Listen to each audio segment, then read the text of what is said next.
मनीष कश्यप के कट्टर दुश्मन जेल जाने वाला है। कट्टर दुश्मन जो मनीष कश्यप के खिलाफ बोला करता था, सनातन धर्म के खिलाफ बोला करता था। आपको पता होगा आज से 6-7 महीना पहले एक ऐसा शख्स जो कि तमिलनाडु से बिलोंग करता है और हिंदू जो है ना, हिंदू सनातन धर्म को खत्म करने की बात कही थी। सनातन उन्मूलन कार्यक्रम किया था।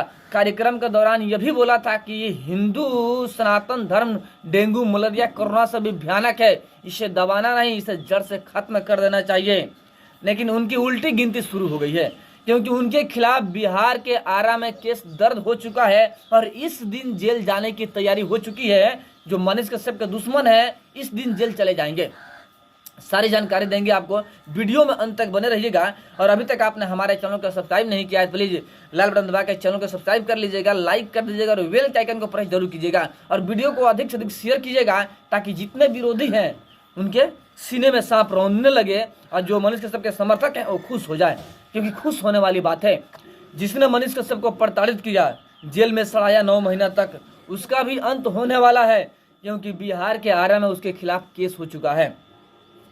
बात कर रहे हैं हम तमिलनाडु के जो मंत्री हैं MK स्टालिन, उनके बेटा उदयनिधि स्टालिन के बारे में।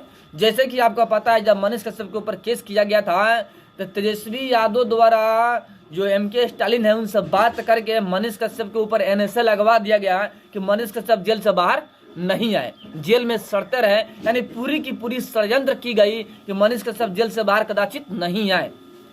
भले ही वो नाकामयाब साबित हुए, क्योंकि कोर्ट भी होता है, न्यायाधीश जो न्याय करने वाला न्यायपालिका होता है वो भी होता है भाई जी।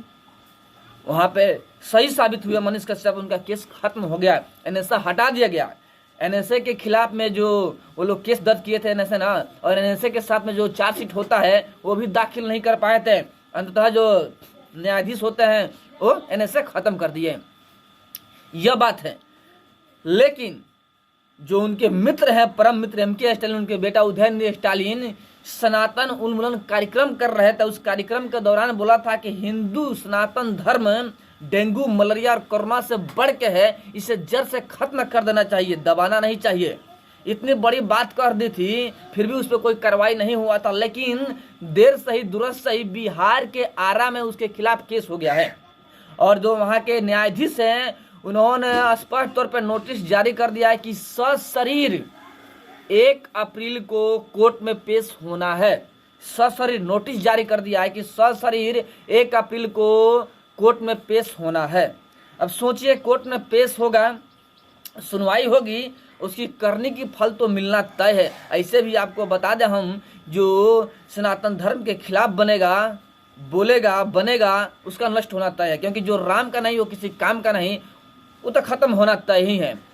जब कहते हैं ना चींटी का पाँख हो जाता है तो उड़ना शुरू करता है, ऐसे ही जब सनातन धर्म के खिलाफ में जो बोलते हैं ना उनका पाँख जम जाता है, तो पाँख जमने के बाद से चींटी उड़ती है ऊपर और गिर के जल जाती है। वही होने वाला इन लोगों के साथ में जो सनातन धर्म के खिलाफ बोला करते हैं ना, इन सब का अंत होने वाला है। क्योंकि ऊपर देर है अंधेर नहीं है, देख रहा है ऊपर वाले ना कि कौन सही है कौन गलत है। यहाँ पे MK स्टालिन के बेटा उदयनिधि स्टालिन इतना बड़ा बात कर दिया ना कि सनातन को खत्म कर देना चाहिए, डेंगू, मलेरिया, कोरोना है, इसे जड़ से खत्म कर देना चाहिए, नष्ट कर देना चाहिए। सोचिए 80% जहाँ पे लोग निवास करते हैं, सनातन धर्म 80% है भारत में, 80% लोगों को जान से मारने की बात कर दी उदयनिधि स्टालिन। लेकिन इंडिया अलायंस के नेताओं ने एक बार भी नहीं बोला, ना ही कोई कार्रवाई करने की कोशिश की।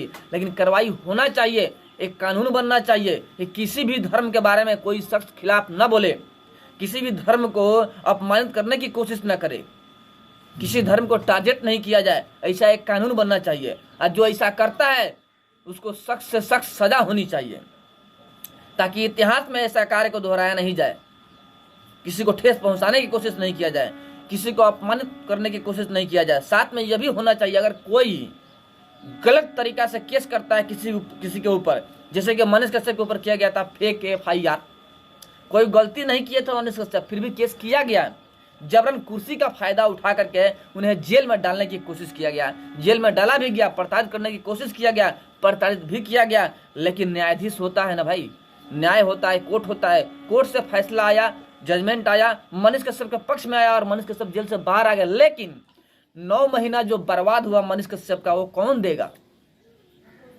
कैसे आएगा 9 महीना जो बर्बाद हो गया?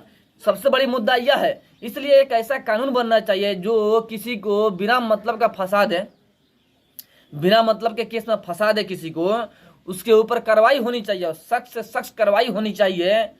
और जितना दिन वह आदमी जेल में रहा हो गलत तरीका से, उतना दिन कम से कम उसे भी जेल में रहना चाहिए, ताकि समझ में तो आए कि हम किसी को गलत फंसाते हैं तो हमारे ऊपर भी कार्रवाई होगा, वरना लोग सॉरी बोल के साइड ले लेंगे ना भाई। तो एक कानून बनना चाहिए। हम आग्रह करेंगे जो देश के रखवाले हैं, पीएम प्रधानमंत्री जो देश को चला रहे हैं, कि ऐसा कानून पारित करें जिस कानून में यह बतौर बताया गया हो कि अगर आप गलत तरीका से किसी को फंसाते हैं तो आपके ऊपर कार्रवाई होगा, अगर आप उसे गलत साबित नहीं कर पाते हैं तो, ताकि कोई भी ऐसा गलत कदम न उठाए, किसी को प्रताड़ित करने की कोशिश न करे, झूठा केस में फंसा कर परेशान न करे कुर्सी का फायदा उठाते हुए। बाकी हमारी इन बातों से आप लोग कहाँ तक सहमत हैं, कमेंट में जरूर बताइएगा। फिर मिलते हैं आपसे हम बड़े अपडेट और बड़े न्यूज के साथ में। तब तक के लिए जय।